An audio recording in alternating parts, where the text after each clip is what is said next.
जय हिंद दोस्तों। स्वागत है आप सभी का आपका अपना यूट्यूब चैनल स्टडी रूट पर। तो अभी हम लोग क्लास 10th का मैथ पढ़ रहे हैं, चैप्टर फर्स्ट वास्तविक संख्या।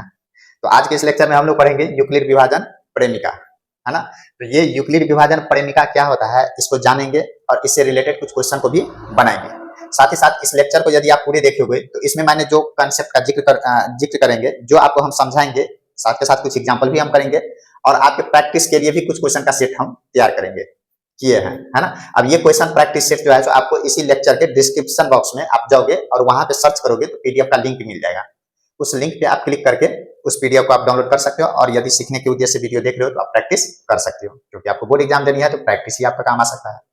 दूसरी बात, इस चैप्टर में ये कंसेप्ट से पहले भी मैंने बहुत कुछ बता रखा है ना। उसकी वीडियो का भी लिंक आपको डिस्क्रिप्शन बॉक्स में मिल जाएगा कि इससे पहले मैंने किन कंसेप्टों को जिक्र किया है और कौन चीज बता रखा है ना। प्रत्येक लेक्चर में मैं जो बता रहा हूं उसके साथ आपको प्रैक्टिस करने के लिए प्रैक्टिस क्वेश्चन भी दे रहा हूं, है ना। तो चलिए आज के इस लेक्चर में हम शुरुआत करते हैं यूक्लिड विभाजन प्रेमिका क्या होता है।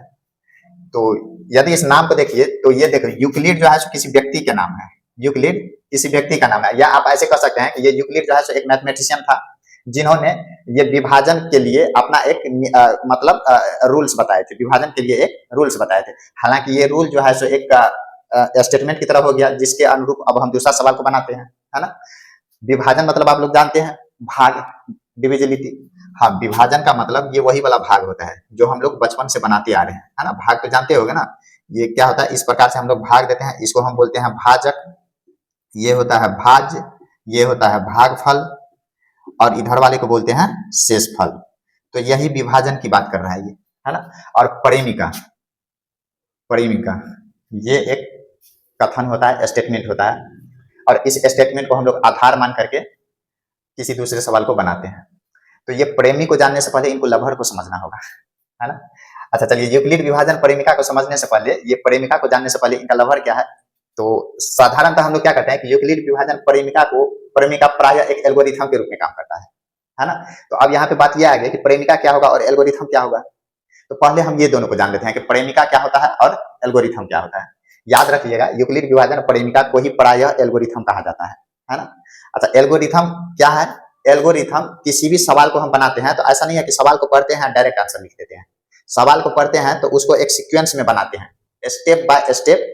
एक लाइन लिखे, उसके बाद उसमें जो कैलकुलेशन करना पड़ा कैलकुलेशन किए, फिर उसके बाद अगला लाइन लिखे, अगली उसमें कैलकुलेशन करने के बाद अगला लाइन लिखे, है ना। तो ये जो स्टेप बाय स्टेप आप कैलकुलेशन करते हो ना, तो ये जो चरणबद्ध प्रक्रिया को फॉलो करते हो, ये जो प्रक्रिया फॉलो करते हो ना, इसी को एल्गोरिथम बोला जाता है। उस प्रक्रिया को क्या बोला जाता है, एल्गोरिथम बोला जाता है। सपोज करो जैसे हम ये लिखते हैं 5 + 2 × 4 - 3, है ना। तो इसको सोल्व करना है, तो ऐसा नहीं है जो डायरेक्ट हम आंसर लिख देंगे। आप लिखोगे, इसको बोर्ड मास यूज करोगे, और बोर्ड मास जब यूज करोगे तो आप बोलोगे सर पहले गुना का काम करेंगे हम, है ना। तो अगला लाइन आप ये लिखोगे कि 5 + 8 - 3। तो ये लाइन के बाद जो ये लाइन लिखे ना, इसके बाद आप क्या करोगे, प्लस करोगे, फिर माइनस करोगे, फिर 10 लिखोगे। तो ये जो स्टेप आप फॉलो किए हो ना, ये स्टेप को ही एल्गोरिथम बोला जाता है ना। बात समझ में आई, एल्गोरिथम क्या होगा। दूसरी बात यह है कि प्रेमिका क्या होता है। प्रेमिका हम ये होता है दोस्त कि ये एक कथन होता है, स्टेटमेंट होता है, जिसको आधार मान करके हम लोग किसी सवाल को हम एग्जीक्यूट करते हैं, आगे बढ़ते हैं। जैसे सपोज करो इसके बाद जो हम ये स्टेटमेंट लिखे हैं, इस लाइन के बाद जो ये लाइन लिखे हैं, हम ये लाइन ऐसा क्यों लिखे हैं। अच्छा, ये दोनों लाइन डिफरेंट है देखने में, देखो यहाँ पे 5 2 4 3 दिख रहा है, यहाँ पे कुछ और दिख रहा है, तो ये दोनों स्टेटमेंट अलग है। हालांकि है बराबर, है दोनों लाइन बराबर, इसके बदले हम ये लिख सकते हैं, लेकिन ऐसा हम क्यों लिखे, बोर्ड मास का यूज करके। बोर्ड मास हमें ये बताता है कि पहले भैया गुना का काम करना है, उसके बाद जोड़ करना है, उसके बाद घटाव करना है। तो इसलिए हम बोर्ड मास का यूज किए, पहले हम मल्टीप्लाई किए, उसके बाद हम एडिशन किए, उसके बाद सब्सट्रैक्शन किए, है ना। तो ये जो बोर्ड मास का जो एक स्टेटमेंट है उसको चेंज नहीं किया जा सकता, उसको एक आधार मान करके हम दूसरे सवाल को बना सकते हैं। तो प्रेमिका जो है एक सिद्ध किया हुआ कथन है, जिसको चेंज करने की आवश्यकता नहीं है। उसी के बिहाफ पे हम दूसरे को बोलेंगे सही है या गलत है ना। नहीं समझ में आया। आप ऐसे समझिए, यदि हम आपसे पूछे, आपके सामने आकर के खड़ा होकर के पूछे कि बताओ भाई ये कौन सी दिशा है ना। तो आप बोलोगे सर ये उत्तर दिशा है। किस बिहाफ पे आप बोलोगे सर ये उत्तर दिशा है। यदि हम आपसे पूछ दे कि तुमको कैसे पता ये उत्तर की ओर तुम घूमे हुए हो या ये उत्तर की दिशा में है, तो आप बताओगे कि सर हम अभी पूरब की तरफ खड़े हुए हैं, तो पूरब की तरफ खड़े हैं तो ये दिशा हमारा उत्तर की तरफ होगा। तो अब सूरज पूरब की तरफ है, उसको सिद्ध करने की जरूरत नहीं है, पूरी दुनिया को पता है सूरज पूरब में उगता है। तो हम मान के चलते हैं कि सूरज पूरब की तरफ उगता है, तो हम पूरब की तरफ है, तो ये हमारा उत्तर की तरफ होगा। बात समझ में आए। तो प्रेमिका यही होता है ना। ये एक सिद्ध किया हुआ कथन होता है, जिसको आधार मान के हम दूसरे कथन को सिद्ध करते हैं। और एल्गोरिथम क्या होगा, तो एल्गोरिदम किसी भी सवाल को बनाने की एक प्रक्रिया है ना। अच्छा, ये दोनों स्टेटमेंट अभी हम आपको लिख के दिखा रहे हैं। आइए, तो ये स्टेटमेंट आपको दिख रहा है, यूक्लिड विभाजन परिमिका को ही पढ़ाया हम एल्गोरिदम कहते हैं, है ना। जो अभी मैंने समझाया वही स्टेटमेंट लिखा हुआ है। एल्गोरिदम क्या है, यूक्लिड विभाजन परिमिका को ही पढ़ाया एल्गोरिदम कहते हैं, लेकिन माइनर सा डिफरेंस दोनों में क्या है, तो ये परिमिका किसको बोलेंगे हम और एल्गोरिदम किसको बोलेंगे, एल्गोरिदम, है ना। और दूसरी बात परिमिका,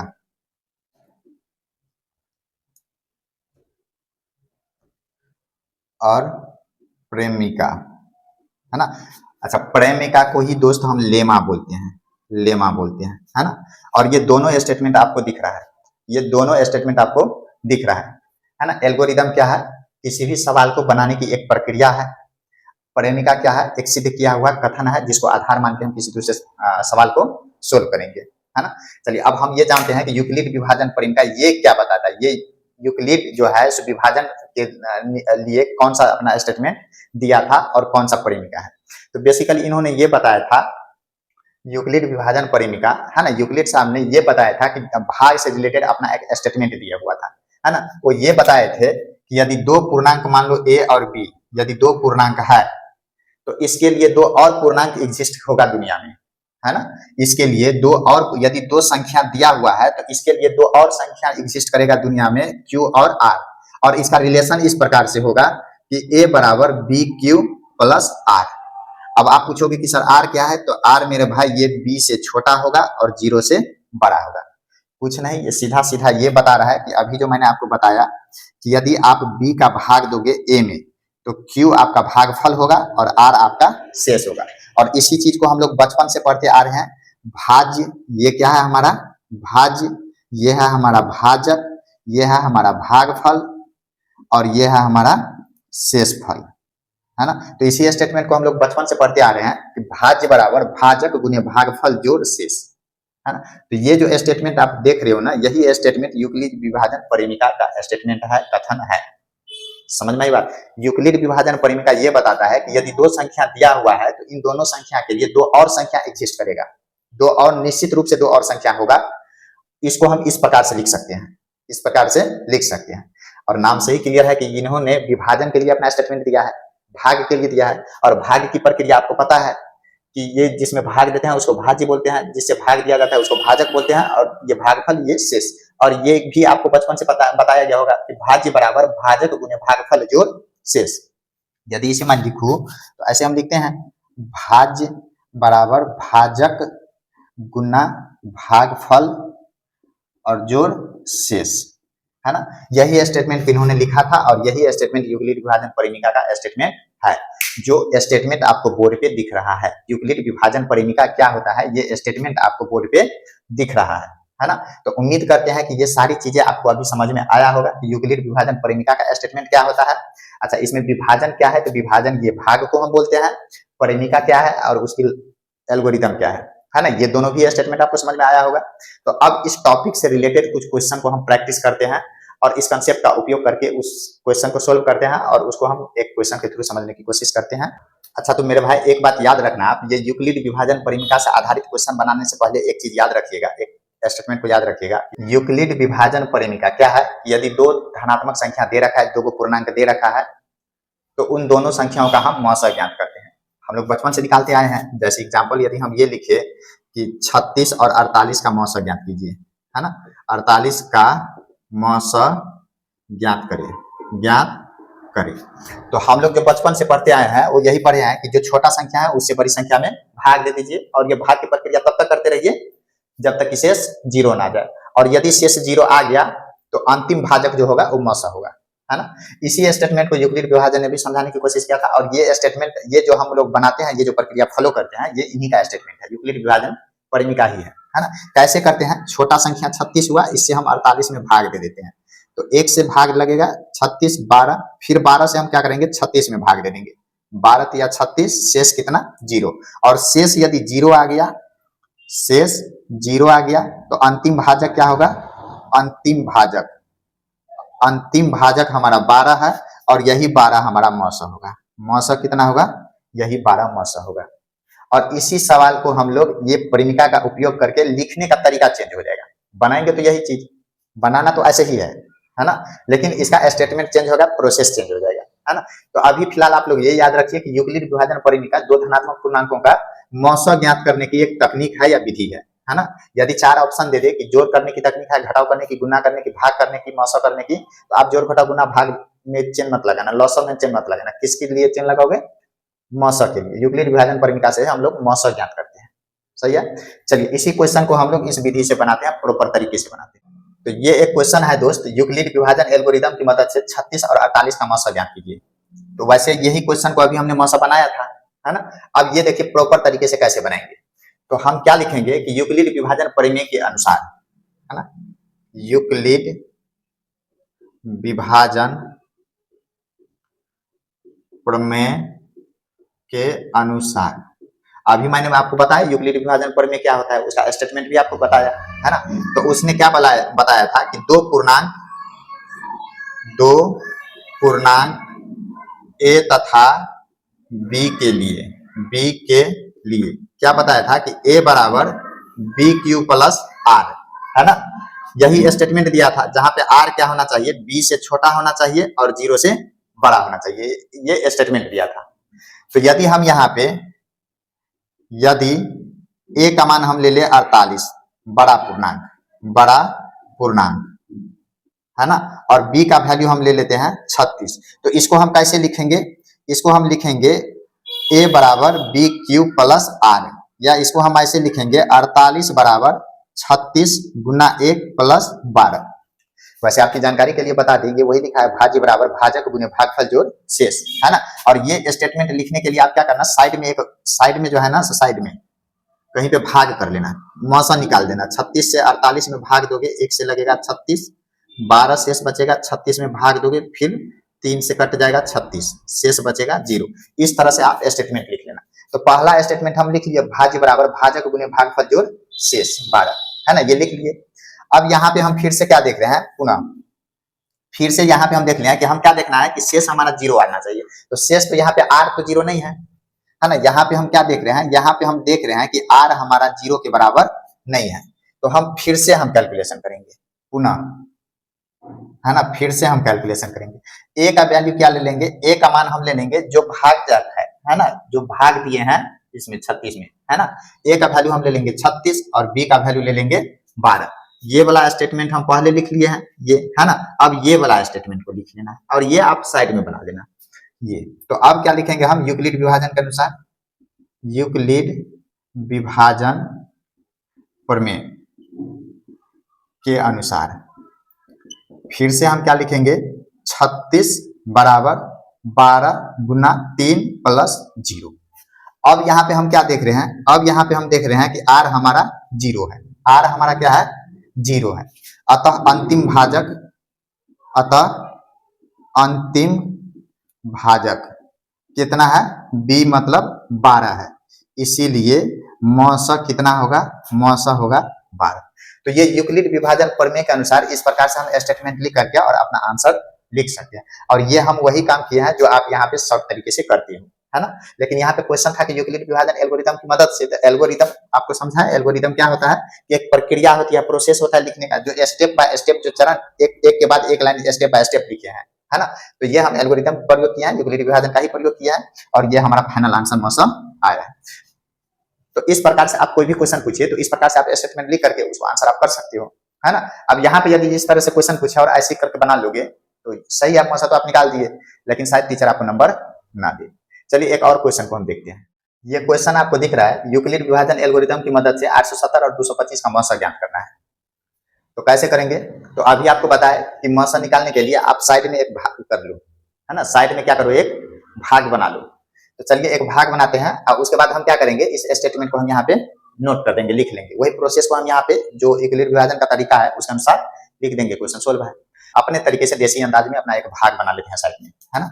तो हम क्या करते हैं, 225 का भाग दे देंगे 870 में, ये 3 से भाग दोगे तो 675, माइनस करोगे तो ये 195 आएगा, 195 से फिर 225 में हम भाग देंगे, एक से भाग दे देंगे 195, माइनस करोगे तो ये 30 का भाग दे देंगे हम 195 में, 6 से भाग चला जाएगा ये 180, ये 180 15 शेष आएगा, 15 से भाग दे दोगे 30 में 2 से ये कट जाएगा, शेष 0। अब शेष 0 इसका मतलब मौसम 15 होगा, है ना। अब इसी प्रक्रिया को हम यहाँ पे लिख लेंगे, लेकिन याद रखिएगा जब एग्जाम में इस प्रकार का क्वेश्चन पूछा जाए तो ये सामने में मत करना, आप एक मैथ के लिए आप एक रफ बनाते होगे, वहां पे रफ बना लेना आप, है ना। अब इसी प्रक्रिया को हम यहाँ पे लिख देंगे, क्या लिखेंगे हम, तो हम लिखेंगे यूक्लिड विभाजन प्रमेय के अनुसार, यूक्लिड विभाजन प्रमेय के अनुसार क्या लिखते हैं हम,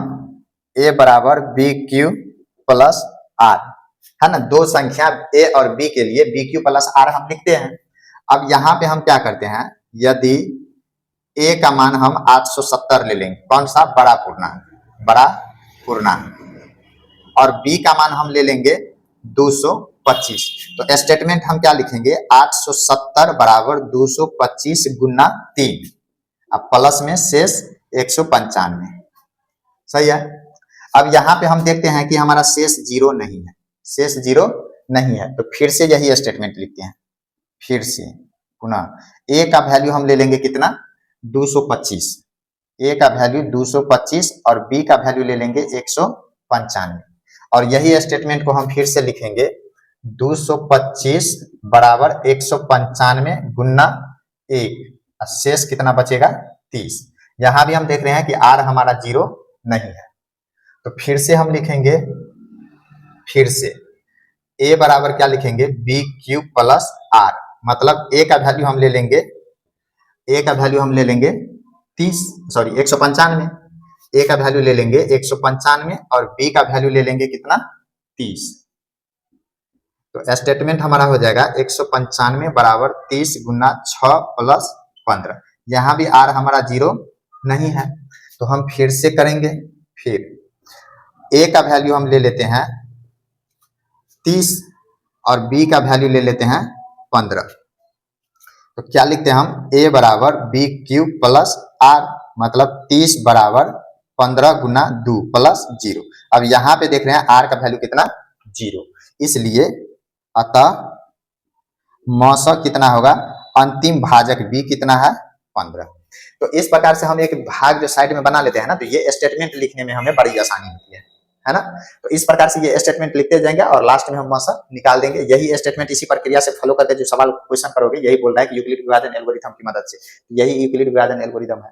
तो उम्मीद करते हैं कि इस प्रकार का जो भी क्वेश्चन होगा, और अक्सर क्वेश्चन परीक्षा में पूछ ही लेता है, ये 3 नंबर लघुत्तर ये प्रश्न में लगभग पूछ लेता है, एक आध क्वेश्चन दे ही देता है प्रत्येक साल, है ना। तो उम्मीद करते हैं कि इस कंसेप्ट को आप सीखे होंगे, यूक्लिड विभाजन परिमिका को भी आपने जाना होगा। तो आइए इसी का एप्लीकेशन हम देखते हैं, इस थ्योरम का उपयोग करके दूसरे प्रकार का क्वेश्चन किस प्रकार से बनाया जाता है। यूक्लिड विभाजन प्रमेय, और इसमें मैंने यही बताया था कि दो धनात्मक पूर्णांक a और b के लिए दो ऐसे पूर्णांक q और r एग्जिस्ट करता है, जिसको हम इस प्रकार से लिख सकते हैं, बी क्यू प्लस आर, है ना। यदि दो संख्या दिया हुआ है तो इसके लिए निश्चित तौर पे दो और संख्या आएगा, जिसको हम इस प्रकार से, ये हमें नहीं पता है, ये रेंडमली अपने आप कुछ ना कुछ आएगा, है ना। और ये यदि आ रहा है तो इसको हम इस प्रकार से लिख सकते हैं, जहां पे r का मतलब क्या है, r का मतलब है मेरे दोस्त, ये 20 से छोटा होता है और ये 0 से बड़ा होता है। यही स्टेटमेंट अभी मैंने आपको बताया, और इसी पे आधारित कुछ दो क्वेश्चन दिया मैंने आपको एग्जांपल के रूप में दिखाया। अब इसका एप्लीकेशन देखिए क्या होता है, इस चीज का, इसका मतलब समझिए क्या होता है। सोचो जैसे मैंने आपसे बताया कि 36 में भाग देने के लिए, है ना, 36 में सोचो हम 11 का भाग देते हैं, या मान लो सपोज करो ज्यादा संख्या नहीं, हम ये करते हैं ना, 3 का भाग देते हैं, 36 में 3 का भाग देंगे, तो यहाँ जो हमारा शेष आएगा, यहाँ पर जो शेष आएगा, उस शेष हमारा क्या होगा, या तो पूरा पूरा कट जाएगा, शेष हमारा क्या होगा, या तो पूरा पूरा कट जाएगा, 0 आएगा, नहीं यदि कुछ बचेगा तो 3 से ज्यादा नहीं बचेगा, 3 से छोटा ही बचेगा। यही हम बोल रहे हैं कि शेष हमेशा भाग देने वाले से छोटा होता है, या तो 0 होगा या नहीं तो छोटा होगा। आपने भाग जो बनाते हो ना, ये भाजक, भाज्य, और ये भागफल, और यहाँ पे ये शेष, है ना। तो हम ये बोल रहे हैं मेरे भाई कि ये शेष जो होगा, ये शेष या तो आपका 0 आएगा, या नहीं तो शेष छोटा होगा, किससे, भाजक से, है ना। ये शेष या तो पूरा पूरा कट जाएगा, 0 होगा, या नहीं तो जिस संख्या से भाग दे रहे हैं उस संख्या से हमेशा छोटा होगा। बराबर भी नहीं होगा, बराबर भी नहीं होगा, उससे छोटा ही होगा, है ना। बस ये समझ लो कि कोई संख्या है, यदि उसको हम 5 से भाग दे रहे हैं तो शेष हमारा क्या क्या आ सकता है, शेष हमारा आ सकता है या तो 5 इसको पूरा पूरा काट देगा 0, या नहीं तो शेष 1 होगा, 2 होगा, 3 होगा, या नहीं तो 4 होगा। 5 नहीं हो सकता है, 6 नहीं हो सकता, 7 नहीं हो सकता है। यही चीज हम आपको समझाने की कोशिश कर रहे हैं। ये आर हमारा शेष है, ये आर क्या है, शेषफल है, और ये शेषफल जिसे हम भाग दे रहे हैं उससे छोटा ही होगा, है ना। 5 से भाग दे रहे हैं तो 5 से छोटा ही होगा, 0 के बराबर आ सकता है, पूरा पूरा काट जाएगा तो 0 होगा, यानी शेष बचेगा तो 1 हो सकता है, 2 हो सकता है, मतलब जिससे भाग दे रहे हैं उससे छोटा तक कुछ भी हो सकता है ना।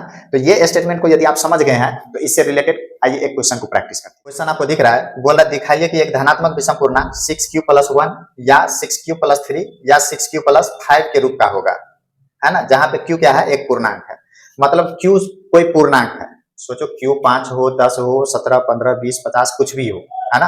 तो बोल रहा है यदि विषम संख्या है, यदि विषम संख्या है तो ये इसी रूप में होगा, है ना। 6q + 1 या 6q + 3 या 6q + 5 इसी रूप में होगा। देखो यहाँ पे q का वैल्यू क्या है, इससे लेना देना नहीं है, ये 17 है या 45 है या 43 है, इससे लेना देना नहीं है। ये आप बस आपको सिद्ध करना है, समझाना है, इसको दिखाना है कि यदि विषम संख्या है तो इस प्रकार से हम उसको लिख सकते हैं। अब यहाँ पे देखो 6q बोल रहा है तो इसका मतलब ये तो कंफर्म है कि q जो है सो 6 से बड़ा है। q क्या है, क्योंकि भाजक गुने भागफल जोड़ शेष, तो भाजक यदि 6 है इसका मतलब संख्या क्या होगा, 6 से बड़ा होगा। 7 हो सकता है, 9 हो सकता है ना। तो यहाँ पे संख्या क्या है नहीं है उससे लेना देना नहीं है, बस एक जनरल फॉर्म लेकर के आपको दिखाना है, साबित करना है विषम संख्या है तो इस रूप में उसको हम लिख सकते हैं। तो चलिए हम यही यूक्लिड विभाजन के अनुसार इसको हम देखते हैं क्या है। और उसका स्टेटमेंट क्या था, उसका स्टेटमेंट था कि यूक्लिड विभाजन प्रमेय के अनुसार, यूक्लिड विभाजन प्रमेय के अनुसार, है ना। उसका स्टेटमेंट था किसी दो धनात्मक पूर्णांक a तथा b के लिए, है ना। क्या था स्टेटमेंट कि a बराबर bq + r, यही स्टेटमेंट था। और जहां पे r के बारे में इन्होंने बताया था कि ये b से छोटा होगा और 0 से बड़ा होगा। सोचो इस स्टेटमेंट के लिए यदि b का मान 6 ले लें, b का मान 6 जो दिख रहा है आपको bq, है ना, bq + r, bq + r, bq + r, है ना। तो b का मान यदि 6 ले ले तो r का मान क्या होगा, तो r हमारा क्या होगा, 6 से छोटा होगा और 0 से बड़ा होगा। इसका मतलब ये हो गया कि r को हम क्या लिखेंगे, या तो 0 होगा, 1 होगा, 2, 3, 4 या 5, है ना। 6 से छोटा 5 तक ही जा सकता है, सही है। अब आप सोच के बताइए कि q जो है सो दिया हुआ है, जहां q एक पूर्णांक है, q एक पूर्णांक है। अब ध्यान से सोचना, यदि q कोई भी पूर्णांक रहे, सम संख्या रहे चाहे विषम संख्या रहे, यदि उसमें हम सम संख्या का गुना कर दें, देखो ध्यान से देखो, मान लो यदि हम ले लिए एक सम संख्या 2 और एक विषम संख्या 3, 4, 5। अब ये तो पता है कि 2 क्या है, सम संख्या है, 2 क्या है, सम संख्या है। तो यदि सोचो हम 3 में 2 का गुना कर देंगे तो क्या होगा, 6, इसमें 2 का गुना कर दे तो 8 और इसमें 2 का गुना कर दे तो 10। हम ये बोल रहे हैं मेरे भाई कि ये विषम संख्या है, ये क्या है, विषम संख्या, ये है सम संख्या और ये है विषम संख्या। अब ध्यान से देखो, विषम संख्या में सम संख्या का गुना किए तो सम संख्या प्राप्त हुआ। क्या है ये है हमारा सम संख्या, ये भी हमारा सम संख्या है और ये भी सम संख्या है। तो समझना आप क्वेश्चन, ये विषम संख्या था, सम संख्या का गुना किए सम संख्या प्राप्त हुआ। सम संख्या था, सम संख्या का गुना किए सम संख्या प्राप्त हुआ। विषम संख्या है, 5 क्या है, विषम संख्या है, और सम संख्या का गुना किए सम संख्या प्राप्त हुआ। कहने का मतलब यह है कि ये संख्या सम रहे चाहे विषम रहे, यदि हम सम संख्या का गुना करेंगे, है ना, इधर का संख्या सम रहे या विषम रहे, कोई भी पूर्णांक रहे, उससे लेना देना नहीं है। यदि हम सम संख्या का गुना करते हैं, किसी भी पूर्णांक में यदि सम संख्या को गुना करेंगे हम, तो रिजल्ट क्या मिलेगा, सम संख्या मिलेगा। अच्छा, सम संख्या का मतलब केवल 2 सम संख्या नहीं होता है, हम 2 के बदला 4 का भी गुना करेंगे तो सम संख्या ही प्राप्त होगा, 6 का भी गुना करेंगे तो सम संख्या ही प्राप्त होगा। तो यदि इस चीज को आप समझ रहे हो तो हम यहाँ पे ये बोले कि q, ये जो दिया है q एक पूर्णांक है, ये दे रखा है q एक पूर्णांक है, तो इस q में यदि हम सम संख्या 6 का गुना कर देंगे तो जो प्राप्त संख्या होगा वो क्या होगा, सम संख्या होगा। तो यही स्टेटमेंट को हम यहाँ पे लिख रहे हैं। अब पूर्णांक q में सम संख्या 6 का गुना करने पर, सम संख्या 6 का गुना करने पर प्राप्त संख्या सम संख्या होगा, सम संख्या होगा, है ना। इसका मतलब हम क्या समझे कि 6q हमारा क्या है, 6q एक सम संख्या है, एक सम संख्या है, 6q एक सम संख्या है। ये तो क्लियर है। अब आप सोच के बताओ कि यदि 6q एक सम संख्या है तो इसमें यदि हम विषम संख्या जोड़ दें, सम संख्या में विषम संख्या को जोड़ दें, नहीं समझे, फिर से वही एग्जांपल लेते हैं। सम संख्या हम लेते हैं 4, 6, 8, 10, 12, ये सब के सब सम संख्या है। यदि इसमें हम विषम संख्या को जोड़ दें, विषम संख्या मतलब जैसे 3 को जोड़ दिए हम, चलो 3 को जोड़ दिए, विषम संख्या 5 को जोड़ दिए, 7 को जोड़ दिए, 1 को जोड़ दिए, है ना, ये सब के सब क्या है, सम संख्या है, ये सब के सब सम संख्या है। और इधर वाले विषम संख्या है, इधर क्या है, विषम संख्या है। हम आपसे ये बोल रहे हैं कि सम संख्या में विषम संख्या को जोड़ेंगे, हम आपसे ये बोल रहे हैं कि सम संख्या में विषम संख्या को जोड़ेंगे, सम संख्या में विषम संख्या को जोड़ रहे हैं। तो आप जोड़ करके देखो, किसी भी संख्या को जोड़ो, देखो 4 में 3 को जोड़ोगे कितना होगा, 7, 6 में 3 को जोड़ोगे 9, 8 में 5 को जोड़ोगे 13, 7 जोड़ोगे 17, 1 जोड़ोगे 13। अब आप ये बताओ कि ये क्या है, सम संख्या है कि विषम संख्या है? ये मेरे भाई विषम संख्या है, ये क्या है, विषम संख्या है। तो हम यही आपसे बोल रहे हैं कि सम संख्या में यदि विषम संख्या जोड़ोगे तो क्या प्राप्त होगा, विषम संख्या प्राप्त होगा। कितना प्राप्त होगा, नहीं प्राप्त होगा, उससे हमें लेना देना नहीं है, हम आपसे बस एक फॉर्म की पहचान करवा रहे हैं, है ना। एक फॉर्म की समझो आप, उसके कंसेप्ट को समझिए कि सम संख्या में विषम संख्या को जोड़ेंगे तो क्या प्राप्त होगा, विषम संख्या प्राप्त होगा। आपको दिख रहा है ये सब के सब सम संख्या है, ये विषम संख्या है। सम संख्या में विषम संख्या को जोड़ रहे हैं और रिजल्ट आपके सामने है विषम संख्या।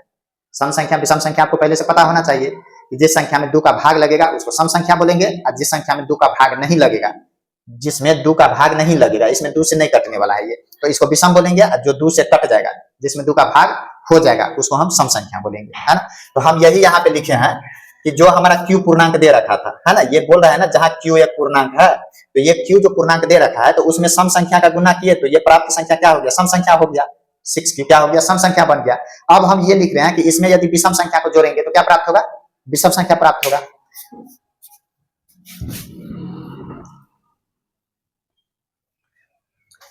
तो अगला स्टेटमेंट लिखते हैं कि हम जानते हैं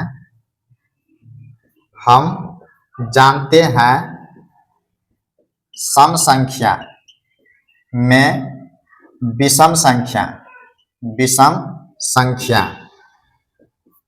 को जोड़ने पर विषम संख्या प्राप्त होगा, विषम संख्या प्राप्त होगा, है ना।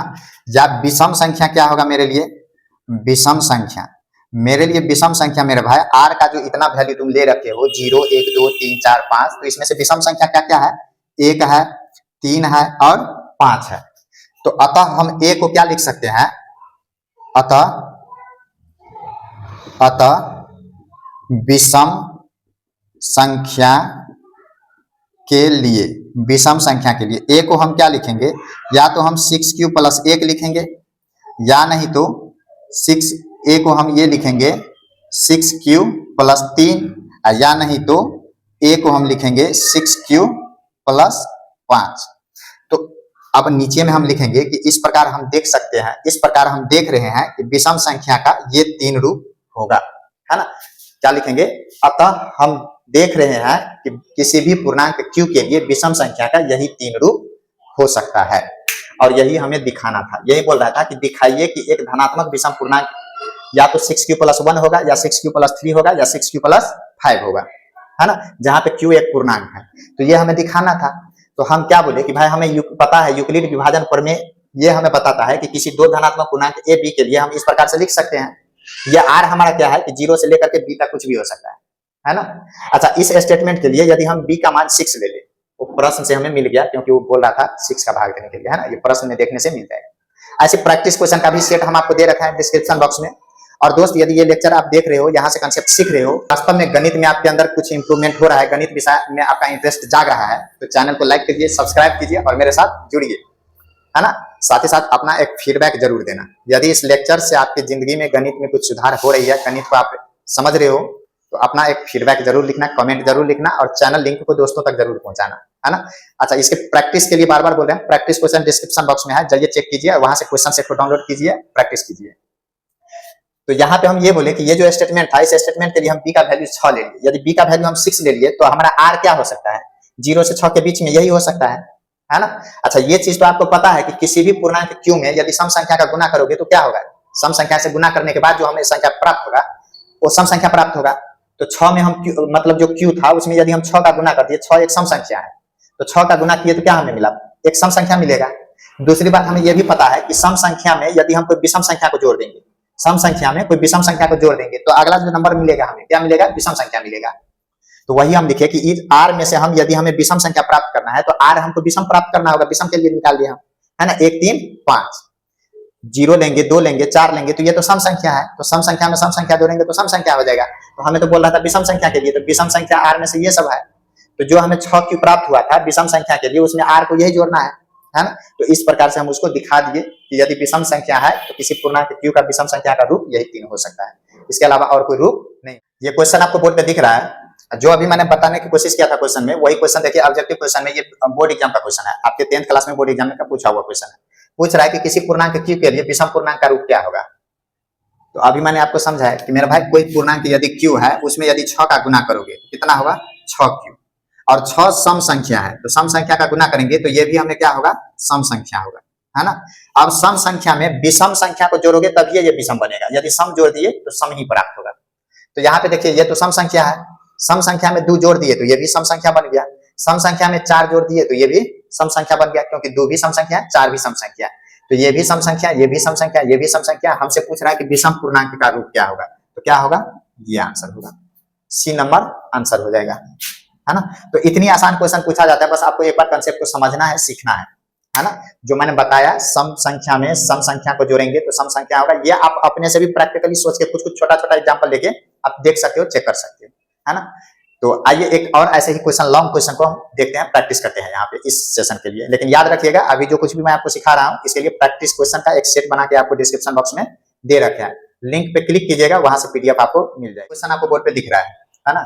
क्वेश्चन कर रहा है कि यूक्लिड विभाजन के भाग लेमा का प्रयोग करके दिखाना है कि किसी संख्या का यदि वर्ग करेंगे, कुछ भी संख्या दिया हुआ है उसको यदि हम वर्ग करेंगे तो ये वर्ग करने पे 3 के या 3 के प्लस 1 के रूप में होगा। मान लो यदि हम 5 का ही है तो 5 को ही वर्ग करेंगे तो ये कितना होगा, 25। तो इसको हम ऐसे लिख सकते हैं 3 गुने 8 प्लस 1, है ना, हो गया ना, 3 के प्लस 1। या मान लीजिए हम अगला नंबर लेते हैं 36, 6 का स्क्वायर 36, तो इसका वर्ग हम ऐसे लिख सकते हैं 3 गुने 12 प्लस 0 मतलब 3 के। तो यही बोल रहा है कि संख्या कोई भी हो, कोई भी संख्या हो, उसको यदि हम वर्ग करेंगे तो या तो ये इस रूप में होगा या नहीं तो इस रूप में होगा, यह आपको सिद्ध करना है। तो चलिए हम सिद्ध करते हैं, दिखाते हैं, इसको समझाते हैं। तो क्या करते हैं हम, यूक्लिड विभाजन प्रमेय का ही प्रयोग करेंगे हम इस सवाल को बनाने के लिए, यूक्लिड विभाजन प्रमेय का ही प्रयोग करेंगे हम। लिखते हैं यूक्लिड विभाजन प्रमेय के अनुसार, यूक्लिड विभाजन प्रमेय के अनुसार, है ना, दो धनात्मक पूर्णांक a तथा b के लिए, a तथा b